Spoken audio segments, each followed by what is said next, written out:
Si tu installes des chauffe-eau électriques, aujourd'hui je te donne les éléments pour expliquer clairement la différence entre un blindé, un stéatite et un ACI.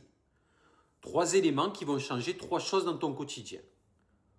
Le bon conseil pour orienter ton client selon la qualité de l'eau de son logement. Le bon produit pour ne plus poser du blindé par défaut là où il n'est pas adapté.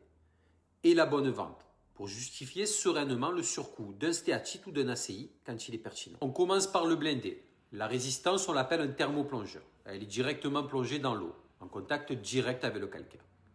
Et le jour où tu dois la changer, tu vides tout le ballon, pas le choix. Le stéatite, c'est une autre logique.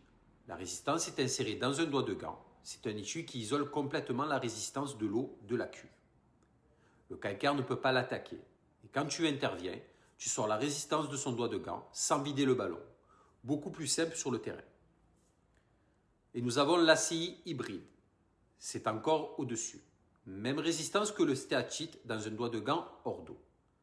Mais la grosse différence, c'est l'anode. En titane, inusable, alimenté par un courant imposé permanent.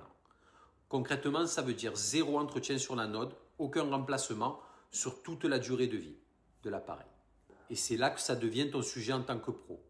Parce que sans ces éléments, tu poses du blindé partout par défaut. Le client n'a pas besoin qu'on lui vende un produit, il a besoin qu'on lui explique le bon choix.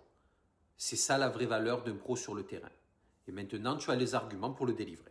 Pour aller plus loin, tu retrouves la vidéo complète sur ma chaîne YouTube, le lien dans la bio. Une mini formation gratuite est également mise à disposition pour approfondir le sujet. À très vite dans les secrets d'une chaufferie.